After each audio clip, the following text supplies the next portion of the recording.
Cascadia and the west coast is shaking today. Deep quakes, magnitude 3 near Seattle at 45 kilometer depth, and a magnitude 2.3 at a 91 kilometer depth.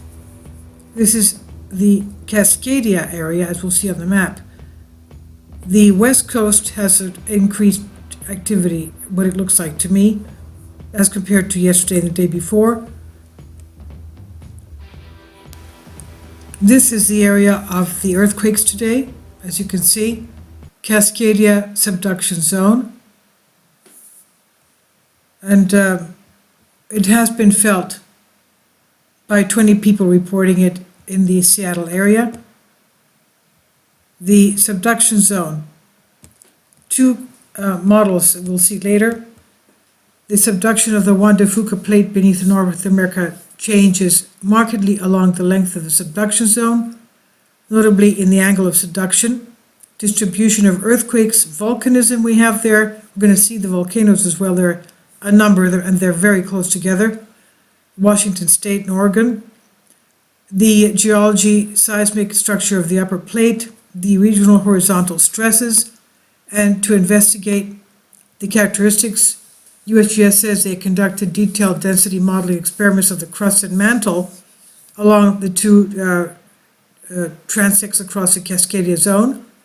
One crosses Vancouver, as we'll see later, Canadian margin, the other along central Oregon.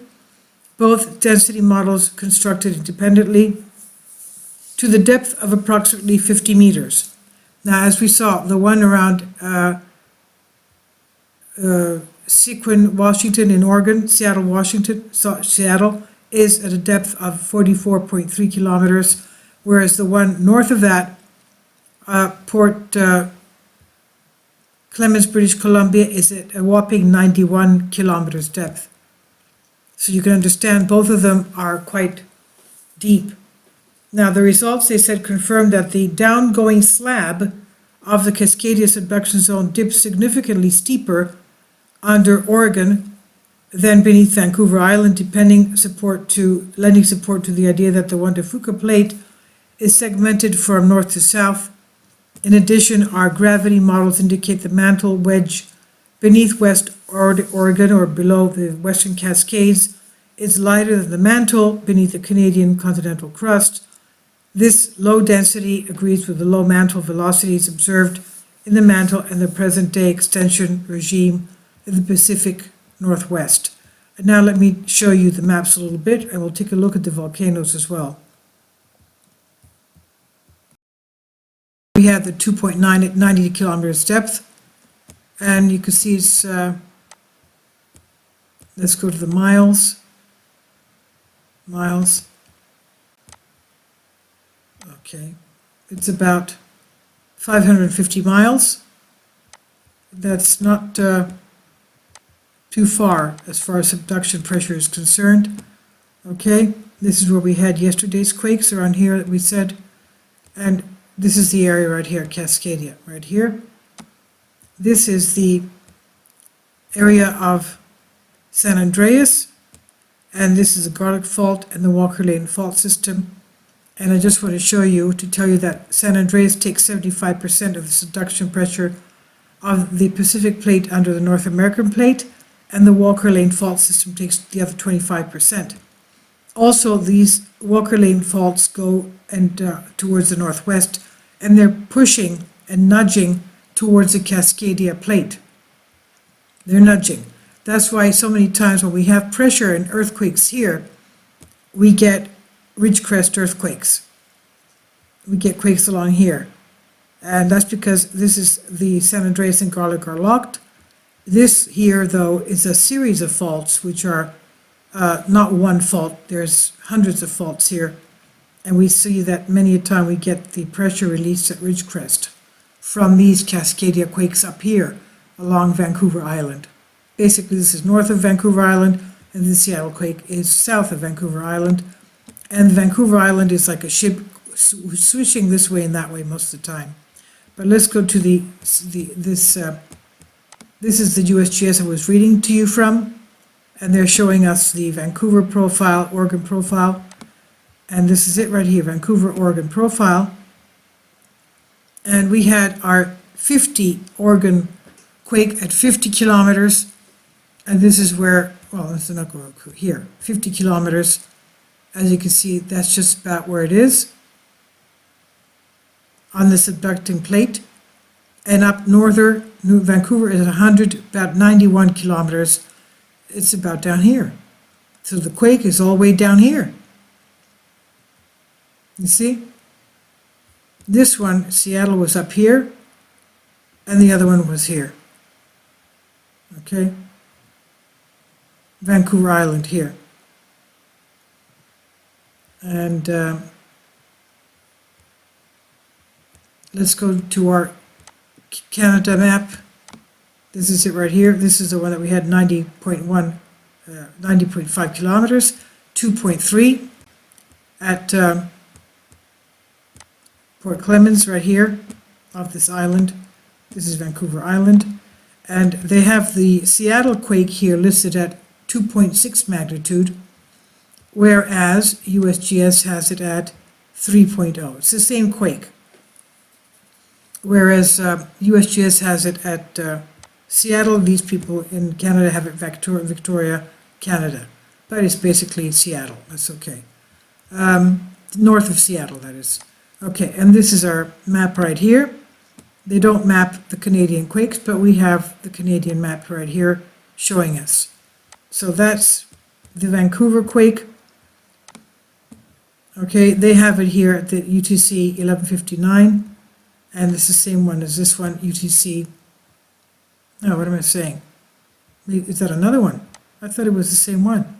Yeah, UTC 759. There it is. Okay. UTC 759, UTC 759. It's the same quake, but the Canadians have it at 6.2 magnitude, and USGS has it at 3 magnitude. That's all right. It reportedly felt by 20 people. I don't think they're going to have the shake. Will they have the shake map here? Let's see. Aerial and shake maps. Oh, they do. Okay. They have the shake map. There we go. Ooh, okay. You can see the whole area has shaken. Okay. For some reason, they stopped the block, the square here. If you were to extrapolate this, I'm sure these waves would have come a lot further out. Which is, this is, as we're going to see, the volcano area. Okay, here we have our faults. As you can see, the red lines are the faults and the subduction. And this is, let's see, this one, Clemens, it's right here. Okay, that was on the fault as well, right on the fault. That was exactly on the fault, right here. There we are, right there. You can see that pin is just off the island. That's exactly where the fault is. Right there, off the island. That's where the 2.3, the 2.3 is. The 2.3, okay. And of course, the Seattle is on the fault as well. Other faults. You have other faults down there. Let's take off this thing. You can see the other faults right here, everywhere. Okay. And let's go to see a little bit of the, we saw the profile, how deep they were, and we can go to the Cascadia, the range of volcanoes. They produce multiple hazards of the sea. We see the lava flows, pyroclastic flows. In the past, quite a lot of events have taken place. Some of these areas around Seattle have cities sitting on top of ash flows. Mlount Hood here, Cascadia Volcano Observatory, and they have a beautiful thing here I'd like to see. Okay. Let's start from the beginning. Clear Lake Volcano, Oregon, shows potential impact. And here we have Glacier Peak Volcano, Lassen volcano, Mount Adams, near the Columbia River here, Mount Adams.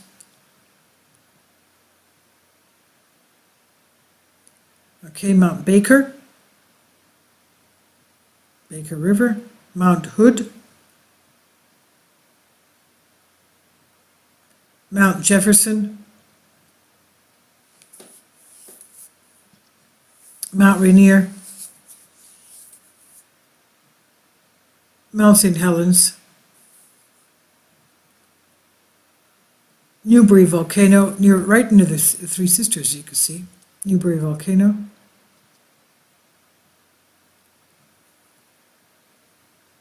That's Newbury, these are the Three Sisters, right? Amazing. Crater Lake.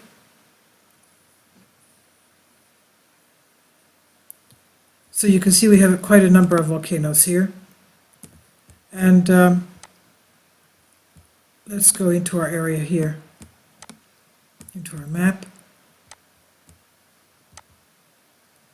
That's Mount St. Helens here. Okay.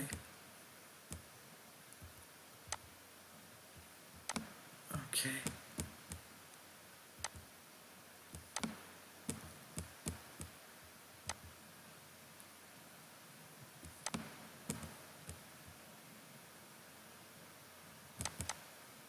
Mlount Hood. Amazing. Yes.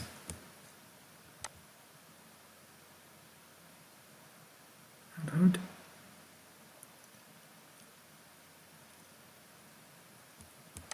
It's in Oregon, of course, okay, Mount St. Helens, and all these things are very close to our shaking today from the map that we saw.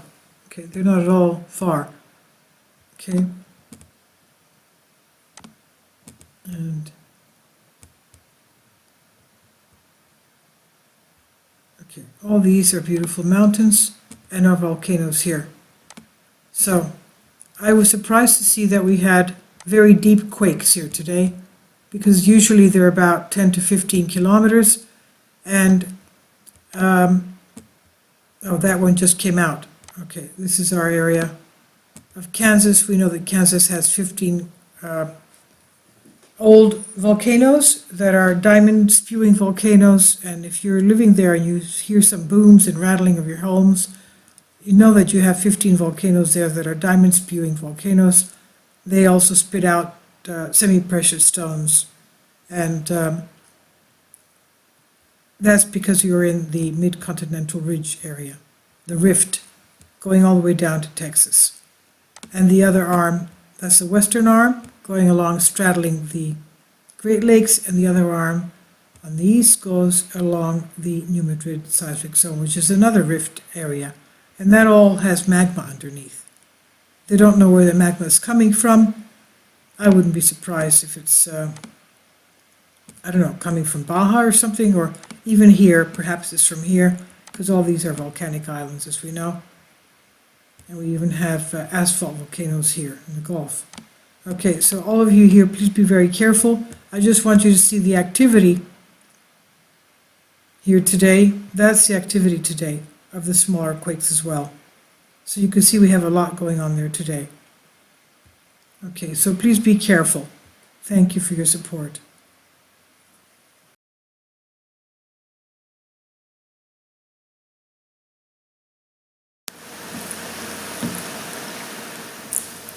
If you'd like to join me on my Patreon account, you will hear content not covered by mainstream media.